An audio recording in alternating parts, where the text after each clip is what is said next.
우리 좌우 보시면서 인사하겠습니다. 삶의 예배자가 됩시다. 몸으로 예배를 드립시다.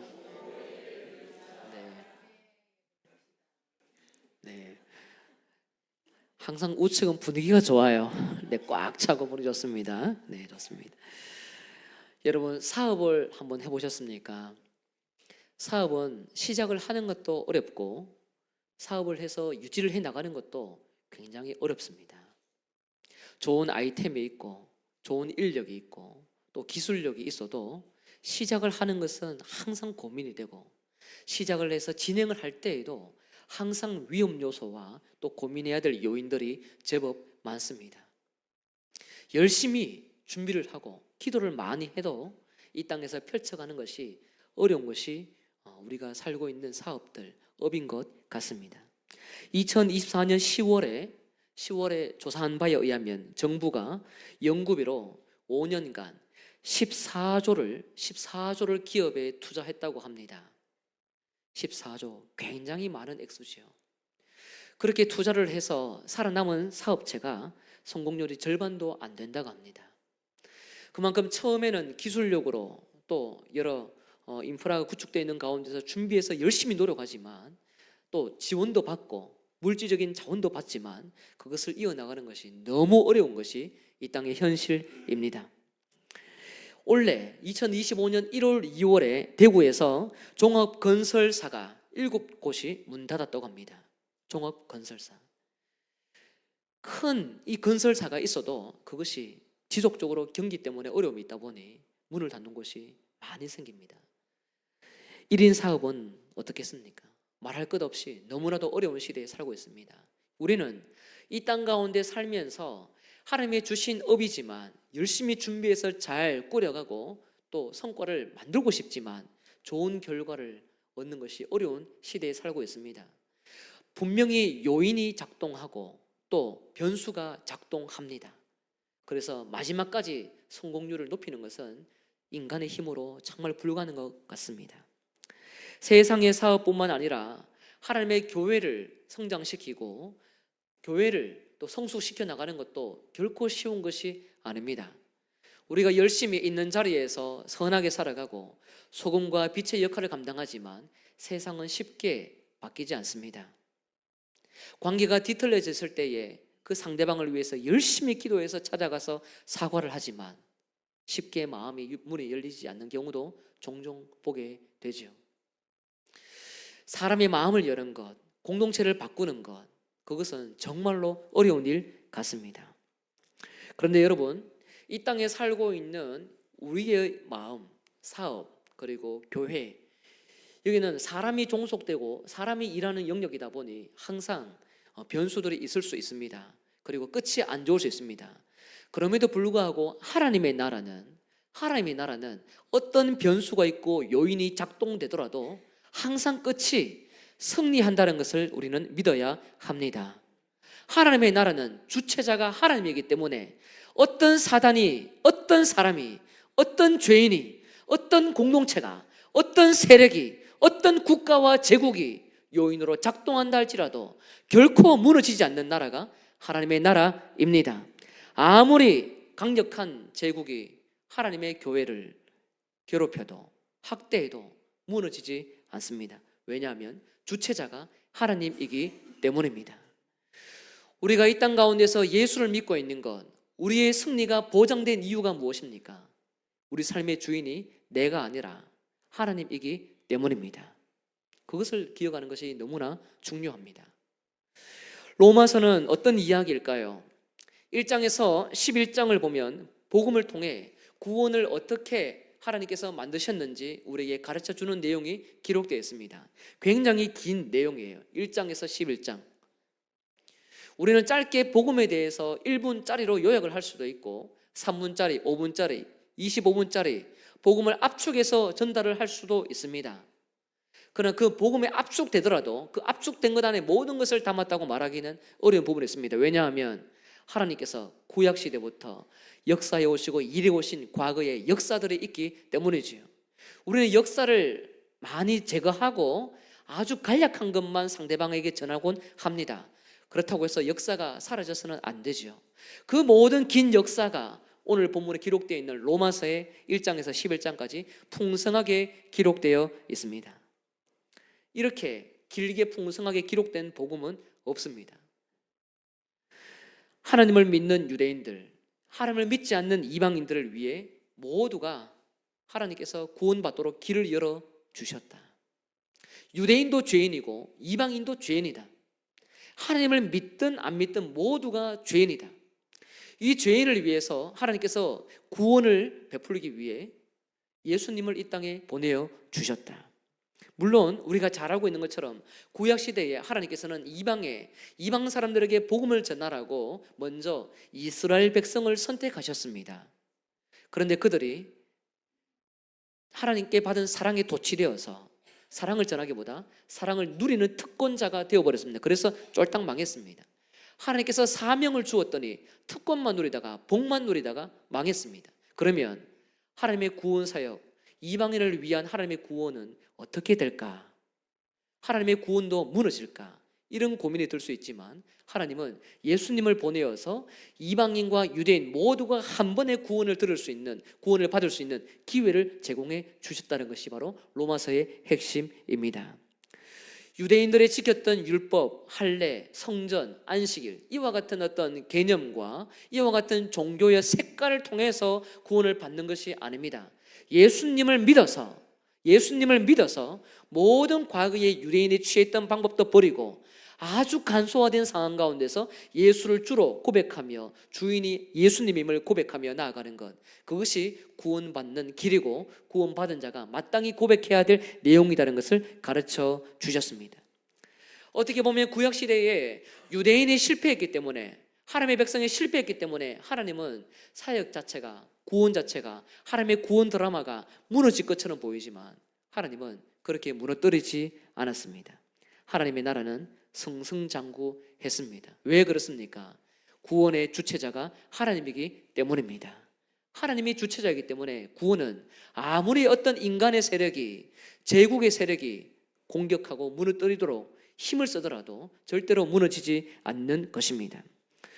바울은 이 복음, 하나님의 큰 구원의 이 그림, 이 대서사를 전한 다음에 오늘 본문에 와서 이제 이와 같은 모습으로 새롭게 태어난 하나님의 백성들이 어떻게 살아야 될지에 대해서 가장 원론적으로 이야기하는 것이 바로 1절, 2절입니다. 로마서 12장에서 16장까지는 하나님의 백성이 어떻게 살아야 되는지에 대해서 가르쳐 주는데, 그 모든 살아가야 되는 삶의 방법에 대해서 가장 원색적으로, 원론적으로 딱딱하지만 알려주는 내용이 1절, 2절입니다. 그 가운데서 저는 한 3가지 정도로 여러분과 이 말씀을 통해서 은혜를 나누려고 합니다.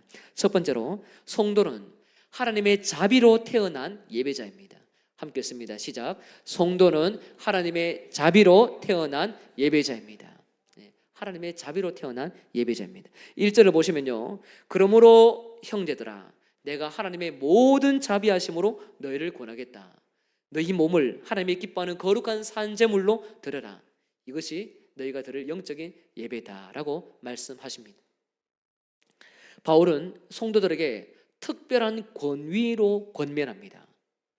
자기의 권위로 말하지 않고요, 하나님의 모든 자비하심이라는 권위로 권면합니다. 여기에 등장하는 이 단어, 자비라는 단어는 로마서 1장에서 11장까지 길게 기록되어 있는 모든 복음, 모든 구원의 과정을 한 단어로 압축한다면 사도 바울은 자비로 표현하겠다라고 고백하는 것이 자비입니다. 복음의 권위로, 구원의 권위로, 이런 말이 아닙니다. 모든 하나님의 자비로 내가 권하겠다고 고백합니다. 자비, 하나님께서 지금까지 말씀하셨던 모든 로마서의 내용은 한 단어로 자비로 표현하겠다. 그 권위로 내가 앞으로 지금 이야기를 해야 될 것을 잘 듣거라, 이렇게 이야기를 하는 것이죠. 자비는 긍휼이라는 단어도 포함하고 있습니다. 하나님의 긍휼, 자비, 은혜 모두가 비슷한 단어입니다. 여러분, 하나님의 자비는요, 죄인을 향한 한낱 감정, 불쌍한 마음, 동정심, 이런 것이 아닙니다. 사람이 가지고 있는 그런 동정심 따위로 하나님께서 가지고 있는 자비를 해석할 수가 없습니다. 자비는 하나님의 일시적인 감정도 아닙니다. 자비는 죄인을 구원하기 위한, 죄인을 회복하기 위한 하나님의 동기, 하나님의 속성, 그것이 자비임을 믿으시길 바랍니다. 자비는 하나님의 감정, 속성도 있지만 그것으로 하나로 모든 어떤 하나님의 연약한 모습들을 드러내고 사람에 대해서 표현하는 그런 단어는 아니라는 것입니다. 하나님은 자비에 의해서 구원을 베푸시고 자비에 의해서 은행으로 모든 백성을 살려내시는 분입니다. 자비가 빠진 구원, 자비가 빠진 복음은 없습니다. 자비를 통해서 우리의 구원을 이해할 수가 있습니다. 모든 역사 가운데 개입하셔서 간섭하시고 다스립니다. 때로는 인간들이 또 세상이 하나님 앞에 죄를 짓는다 하더라도 그 모든 죄를 예수의 죽음으로 충족시켜 주시면서 자비를 베풀어 주십니다. 자비는 죄인에게도 찾아가는 그런 자비이지만 그 죄값을 해결하지 않은 자비가 아닙니다.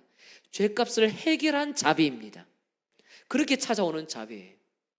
뿐만 아니라 하나님의 자비는 친히 자기 입으로 내뱉은 말에서 그치지 않고 행동으로 액션을 취하면서 활동하는 그런 자비입니다. 하나님께서 백성들에게 자비를 베푸겠다고 말씀하실 때에 그때 말로만 뱉는 분이 아니에요. 자비가 무엇인지 행동으로 직접 보여주시는 분입니다. 그렇기 때문에 이 자비는 결코 가볍지 않습니다.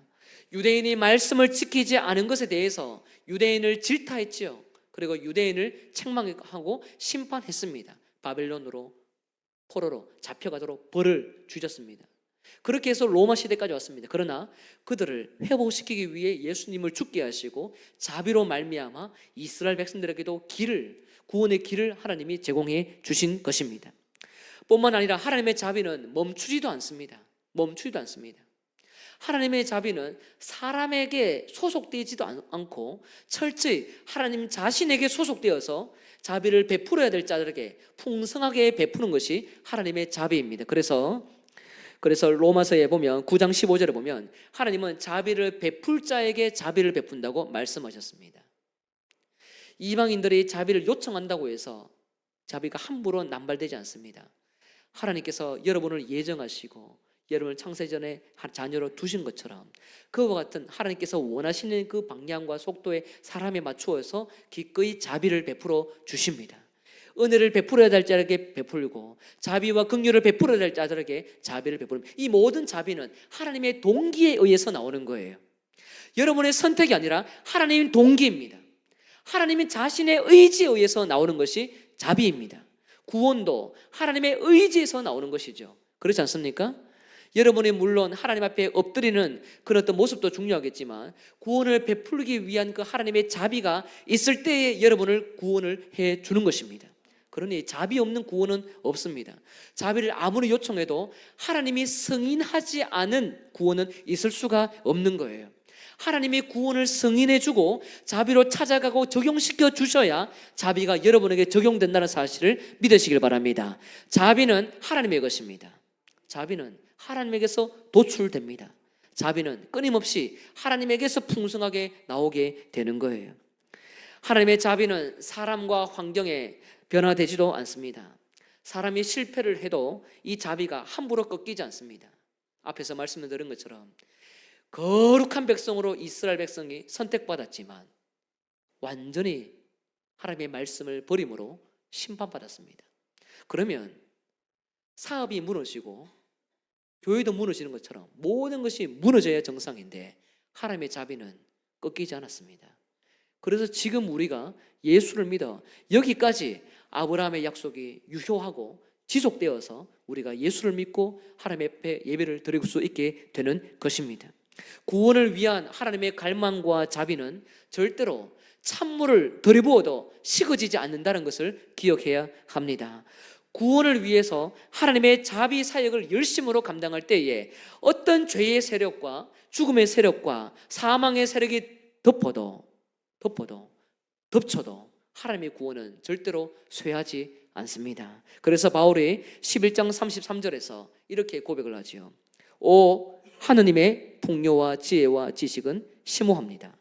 누가 그분의 판단을 헤아릴 수 있으며 그분이 하시는 일을 이해할 수 있겠습니까? 하나님이 하고 있는 이 구원의 사역 누가 감히 입을 댈 수 있습니까? 당신 한번 풍요로움에 빠져보셨습니까? 풍요로움을 해석해 보셨습니까? 해석이 안 됩니다. 감탄합니다. 감탄하는 것이 성도에 마땅한 고백입니다. 이와 같이 이 하나님의 자비는 하나님의 자신에게서 나오는 동기이고 모든 백성을 기꺼이 살릴 수 있는 하나님의 넉넉한 은혜임을 고백하게 됩니다. 그렇게 자비를 통해서 태어난 사람이 누구입니까? 바로 오늘 본문의 12장 1절에 기록되어 있는 형제들입니다. 그러므로 형제들아. 이 형제들은 로마 교회 성도들을 의미하죠. 로마 교회 이 로마 편서를 읽고 있는 성도들을 의미합니다. 모든 성도들, 형제들아, 여러분들은 하나님의 자비로 태어난 사람입니다. 자비로 새롭게 태어난 사람입니다. 자비로 새롭게 거듭나서 우리가 이 편지를 듣고 있는 것이고 함께 하나님 앞에 살게 되는 존재들입니다. 예수의 죽으심과 부활에 동참한 사람들, 하나님의 자비를 경험했으니 함께 바울과 형제가 되고 사도와 형제가 되고 예수님과 형제가 된 사람들, 바로 하나님의 자비를 경험한 형제들입니다. 하나님의 가족입니다. 여기에 동참한 사람이 바로 여러분과 저입니다. 우리는 하나님의 거룩한 자녀입니다. 자녀는 내가 자녀가 되고 싶다고 해서 자녀가 되는 것이 아닙니다. 하나님께서 예정하시고 또 예비하신 하나님의 자비로우심에 의해서 복음으로 말미암아 예수를 믿어 우리가 구원받았을 때에 자녀가 된다는 사실을 여러분 기억하시길 바랍니다. 자비 없는 자녀는 없습니다. 자비의 특혜를 은혜를 경험하지 못한 성도는 있을 수가 없습니다. 그렇기 때문에 여러분이나 저나 개개인이 하나님의 자비로 새롭게 태어났구나. 모든 이스라엘의 전 역사, 이 신구약의 성경의 전 역사를 통해서 하나님께서 새로운 백성을 만들어냈는데 그 사람이 누군가 하니 자비로 만들어 놓은 우리구나라는 것을 가르치는 것이 바로 오늘 본문의 형제들입니다. 이것이 저뿐만 아니라 여러분 개개인에게 효력이 발생이 되었고 서로를 바라볼 때에 자비를 통해서 태어났다는 것을 알 때에 우리는 존귀하게 서로를 영접할 수 있는 자격이 된다는 것을 여러분 믿으시길 바랍니다. 여러분 기억하십시오. 여러분은요 자비로 태어난 사람입니다. 하나님의 자비 없이 이 자리에 없습니다. 자비만이 여러분을 존재하게 하고 자비만이 서로를 용납하게 합니다. 하나님의 모든 수천 년의 역사가 하나님의 모든 열정이 담겨 있는 자비이니 그렇게 사람을 살렸으니 얼마나 존귀한 자들입니까? 바라옵기는 여러분 안에 하나님의 자비의 크기를 날마다 묵상해서 여러분의 존재 가치를 소중하게 여기고 성도를 소중하게 여길 수 있는 믿음의 성도 되시길 주의 이름으로 축복합니다. 두 번째입니다. 함께 읽습니다. 시작. 성도는 삶을 제물로 드리는 합당한 예배자입니다. 성도는 하나님의 자비로 태어났습니다. 자비로 태어난 성도는 어떻게 살아야 할까요? 여러분은 하나님 때문에 다시 태어났는데 어떻게 살아가야 할까요? 12장 1절에 보면 하반부에 이렇게 내용이 기록되어 있습니다. 너희 몸을 하나님의 기뻐하시는 거룩한 산제물로 드리라. 이는 너희가 드릴 영적 예배니라. 하나님의 자비로 태어난 사람은 자신을, 몸을, 삶을 살아있는 제물로 하나님께 드리며 살아갑니다. 자비로 태어난 사람은요 자비만 누리는 사람이 아닙니다. 예수 그리스도의 죽음으로 말미암아 내 몸이 하나님의 것임을 알고 하나님의 자비를 나누기 위해 끊임없이 내 몸을 하나님께 드리며 살아갑니다. 몸을 제물로 드리는 것은 삶을 하나님께 드리는 것입니다. 삶을 드린다는 것은 해외에 가서 선교를 해야만 삶을 드리는 것이 아닙니다. 하나님 앞에 성직자로 또 중직자로 이렇게 살아가야만 삶을 드리는 것이 아닙니다. 모든 삶에 있는 자리에서 하나님의 기뻐하는 말을 하고 하나님의 기뻐하는 행동을 하는 것이 몸을 드리는 것이고 삶을 드리는 것입니다. 이것을 향해서 오늘 본문에서 살아있는 제물이라고 말하며 이는 영적 예배다 이렇게 말씀합니다. 이는 너희가 드릴 영적 예배다. 여기서 등장하는 영적이다라는 단어는요 이성적인, 합리적인, 합당한 이런 의미를 가지고 있습니다. 이 표현이 굉장히 중요합니다. 여러분 12장 1절을 읽다 보면 거룩한 산제물로 드려라 이는 영적인 예배다. 이렇게 표현하는 것이 뭔가 문장이 안 맞는 것처럼 느껴져야 합니다. 영적이라고 할 때는 보통 신령하다, 좀 신비스럽고 뭔가 보이지 않는 어떤 세계 속에서의 어떤 하나님을 향한 자세, 이렇게 느껴지는데요, 이 단어를 보면 사실 그렇지 않습니다. 영적이라는 단어는 이성적이다, 합리적이다, 합당한 삶이다 라는 의미입니다. 그래서 이렇게 해석할 수 있죠. 너희 몸을 하나님의 기뻐하시는 거룩한 산제물로 드려라. 이것이 너희가 합당한 예배자가, 이것이 너희가 드릴 합당한 예배자다, 이렇게 말씀할 수 있는 겁니다. 그러니 영적인 예배, 정말 신령한 예배를 드리려고 마음의 준비도 하고 또 몸의 준비도 하고 또 이곳에서 정중하게 하나님 앞에 기도하는 모습도 너무나 중요하지만, 그것이 우리에게 중요하지만 영적인 예배는 우리 삶으로 하나님의 기뻐하는 삶을 살아가는 것이 바로 영적인 예배고 합당한 예배다라고 하는 것을 우리에게 가르쳐주는 것입니다. 신령한, 성령 이런 뜻이 아니라는 것이죠. 이성적으로 생각을 해서 이렇게 자비를 받았으면 너희 삶을 하나님께 드리며 살아가는 것이 영적인 예배니라. 사도 바울의 권면은 이 내용 자체가 굉장히 충격적인 이야기이기도 합니다. 왜냐하면 헬라 문화권, 로마 시대에 살던 사람은 영적이다라는 단어를 굉장히 소중하게 여기고 육적으로 몸으로 살아가는 것에 있어서는 굉장히 가볍게 여긴 시대입니다. 영을 위해서 몸을 희생시키고 몸 자체, 삶 자체에 대해서는 굉장히 가볍게 느꼈습니다.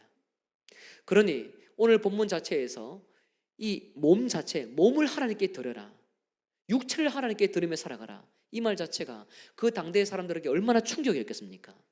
모두가 영적인 삶을 원하지만, 그런데 사도 바울은 영적인 삶이 아니라 육적인 삶, 몸을 드리는 삶, 삶을 드리는 사람, 그것이 합당한 예배다라고 가르치니 그 당대에 있는 사람들에게는 얼마나 충격이었겠습니까? 성도 여러분, 우리가 이 땅에 살아갈 때는요, 우리가 이 땅에 살아갈 때는 날마다 영적인 예배를 드리기 위해 경건하게 살아가는 것도 중요하지만, 우리 몸이 모든 선택을 할 때에 하나님의 자비를 받은 자로서의 삶을 드러내기 위해 힘을 쓰는 것이 바로 우리가 올바르게 드려져야 되는 예배라는 것을 기억하는 것이 너무나 중요합니다. 이것이 있어야 됩니다. 이것이 있어야 됩니다. 하나님과의 관계 속에서 날마다 올바른 예배를 고민을 하지만, 지난주에도 살폈지만요, 오늘 본문도 마찬가지로 하나님의 자비를 받은 모든 삶의 예배, 모든 삶 가운데 몸을 드리는 것, 그것을 하나님은 원하시는 합리적인 합당한 예배라고 바울이 가르치고 있습니다. 이렇게 살아가는 성도는 절대로 소극적으로 죄를 짓지 않겠다, 이것이 아니라 몸으로 어떻게 하면 하나님 앞에 더 좋은 제물로 드릴 수 있을까 고민하며 살아가게 됩니다. 죄를 짓지 않으려는 것은요, 초신자를 할 수 있어요. 예수님을 처음 믿은 사람, 어린아이, 주일학교 학생들은 죄를 지으면 안 돼, 선생님에게 배우고 부모님에게 배운 거, 이것은 죄야, 지으면 안 돼, 압니다. 그런데 더 능동적으로 선을 끼치기 위해서는 조금 더 실력이 필요합니다. 우리가 예배도 마찬가지예요. 예배도 마찬가지입니다. 예배를 통해서 몸으로 하나님 앞에 살아갈 때에 죄를 지은 것 회개하지요. 그거 못지않게 더 능동적으로 감당해야 될 것은 바로 몸을 하나님께 드리는 제물, 머리끝부터 발끝까지 모든 삶의 영역이 하나님 앞에 제물로 드려지고 있다는 것을 기억하며 이웃 앞에, 세상 앞에, 열방 앞에 아름답게, 예쁘게, 투명하게, 선하게 살아가는 것이 필요합니다. 그것이 바로 거룩한 산 제물입니다. 여러분, 주일 예배는 시간과 장소 제약이 많습니다.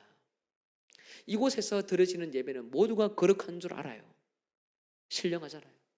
하나님 앞에 드리고 있는 이 마음, 하나님 얼마나 받으십니까?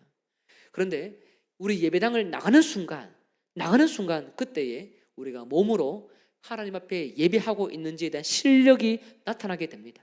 실력은 여기서는 아무도 몰라요. 저도 마찬가지입니다. 저도 몇 점인지 모릅니다. 여러분들도 마찬가지고요. 모두가 이 자리에 하나님께 예배 드릴 때는 좋은 실력자지만 문을 나서는 순간, 사람들과 대화를 하는 순간, 공동체에 소속되는 순간, 불신자와 접촉하며 나누는 순간, 감정과 마음과 모든 생각이 힘든 순간, 그때에 우리는 몸이 어떻게 제물로 움직일 수 있는지에 대한 진정한 예배자의 태도의 실력이 나타납니다. 그래서 오늘 본문에서는 모든 수천 년의 역사를 통해서 자비를 통하여 새롭게 태어났다면 앞으로의 모든 인생은 하나님 앞에 제물로 마땅히 드리며 평생을 하나님 앞에 드리며 살아가는 것이 정당하다. 그것이 합리적인 것이다. 이렇게 우리에게 가르치는 것이지요. 바라옵기는 이곳에 앉아 예배 드리시는 여러분들 날마다 어느 곳에 있든지 자비로 태어났으니 자비에 걸맞는 몸으로 하나님 앞에 살아있는 예배자가 되시길 주의 이름으로 축복합니다.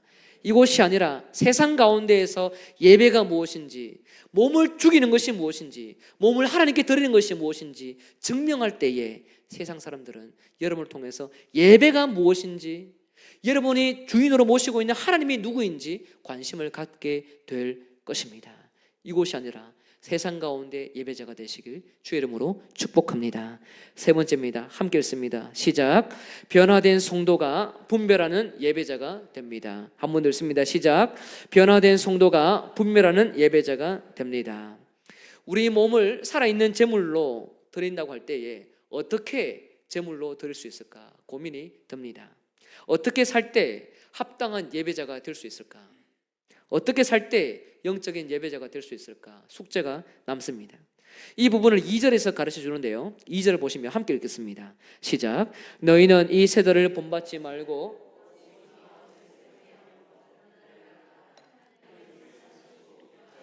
온전하신 뜻이 무엇인지 분별하도록 하라. 아멘. 너희는 이 세대를 본받지 말라라고 명령합니다. 세상 사람들이 살아가는 삶의 방식이 있죠. 그것이 이 세대의 모습입니다. 이 세대의 모습.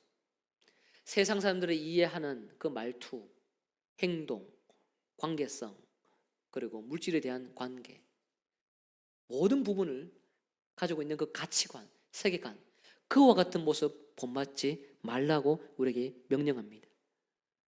이 땅은요, 하나님 나라가 침투한 곳입니다. 여러분 이것을 기억하십시오. 우리가 살고 있는 땅은 하나님 나라가 침투한 곳입니다.